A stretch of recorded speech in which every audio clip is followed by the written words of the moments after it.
It is a small country with a population of only 55 lakhs. But in 2024, there will be big companies that we can see. If you count them on your fingers, you will find that there are 6,700 companies. The country that changed the decisions of those 6,700 companies is Norway. Just 55 lakhs. Not even India. If we consider Karnataka, Chennai, Andhra, Maharashtra would not have a total of 7 crore people. If we consider Chennai, Bangalore, Mumbai, Hyderabad alone, there would be 72 lakh people. Norway is a country with a smaller population than these cities. Not every person there has a debt of 2 crore rupees. They have a lot of money. So how did Norway create this money? They have been involved in the sale of shares of more than 90 companies and have bought their stocks. Norway has the ability to change the decisions of more than 6,000 companies. We are going to see the truth here, why the world still calls Norway a rich country, and why no matter how much war happens in any country, it will not affect Norway at all. It is going to be a very important, but at the same time a slightly different story. Greetings from World Pedia to my dear friends. Norway has invested that money in big companies in many countries including India through the oil fund they got. This is a very powerful move, I can say. Hard work alone is not enough to win now. We can win in everything if we have clarity, strategy, very clear structure like Norway. Norway has bought stocks of 9,123 companies in 73 countries. That is, they still have that stock. If we take the entire stock market in the world and its shares, who owns 1.5% of it? Norway owns it. What I mean is, even if we take all the stock markets in the world and calculate all the companies that are there, Norway owns 1.5% of the stocks in the world. Can you believe that? But this is true. Norway is a rich country. But do you know when Norway became a rich country? Since the 1960s. Before they discovered their oil well, Norway was an ordinary country. But in 1969, an American company went to Norway and said that there was a chance of finding crude oil there. What are they doing? They drilled wells in many places. So, a company called Phillips Petroleum discovered an oil well called Ekofisk in the North Sea. This is the largest oil well ever discovered in Norway. So what did Phillips Petroleum think when the oil well in Ekofisk was discovered in 1969? They thought that we could get petrol from this. They started extracting crude oil. They started extracting it exactly 2 years ago. In 2 years, oil was extracted from this Ekofisk well. After that, 5 years later, in 1974, they discovered an oil and gas well called Statfjord. This was shared by 2 countries. One was the UK, the other was Norway. They started production from this well discovered in 1974 in 1979. Many companies are competing there and starting to set up their branches. What is Norway thinking at this time? Like other countries, Norway thought that this oil should be commercialized. But they decided that the profits from that business should go back to Norway and not to private companies. Norway is creating a company called Statoil as their national property. It was in 1972. This Statoil is now being destroyed as Equinor. Can we buy weapons? Can we buy military upgrades? Or can we buy other places? They didn't even think about it. What they thought was to create a fund, a structure, to protect this. For that, the Norwegian government created GPFG. It was called Government Pension Fund Global.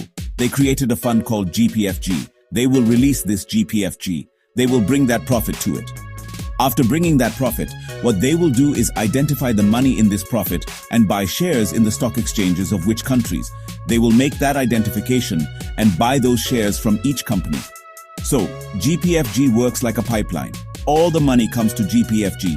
GPFG buys and accumulates the stocks of stock exchanges in many countries. The profit that comes from there will come back to GPFG. What will GPFG do again? They will buy another fund. This GPFG fund is increasing in size every year. By the way, its total value now is $1.8 trillion. If a sovereign fund is going to be this big, it is the only fund in the world called GPFG. So I say $1.8 trillion. We say that the total debt of America is 5 trillion, 7 trillion, depending on where we are. Of that, about 2 trillion is going to be in cash. Overall, Norway has only profit money, but its population is 5.5 million. Norway took this decision in 1972 and bought the shares of each country, so Norway's presence will be in all countries. It will be in France, it will be in the UK, it will be in America, it will be in India, even Pakistan, Sri Lanka, and so on. Those countries, take India for example, Infosys. Infosys Norway, if you ask them if they have bought the fund of Infosys, they have bought the stock. They have bought a lot of funds in this kind of stock market directly or indirectly. So by buying this fund, Norway has a lot of profit. This profit is increasing every day. They say that last year alone, the profit was $232 billion US. If I were to explain this $232 billion to you, in the last 3 years, the amount spent on weapons by Russia and the United States in the Ukraine war was 66 or 72 billion. But the profit that Norway got, despite such high profits, Norway has some unique characteristics. If you ask what those characteristics are, sometimes Norway blacklists certain companies. Let it be Walmart or other companies. Why do they blacklist them? Norway would have said that we will not buy the stock of companies that may have human rights violations. If a case is filed against a company alleging human rights violations and a verdict is made against that company, what will Norway do immediately? They will take this GPFG fund out of it. What will happen if they take it out like this? It will create problems for that company again. What will the people in this stock market do with every move of Norway? They will watch it carefully. It is a country, but a country like Norway, Lockheed Martin, etc., will buy weapons from many companies. If you don't put this in the basket, their government will put this in the basket and buy weapons. So, there is a big war going on here. There has been a war for the last 3 or 4 years, and there is a big discussion going on in Norway. We have a lot of goods coming in. What can we do with that basket? They say that we will buy their stock and shares from the arms companies.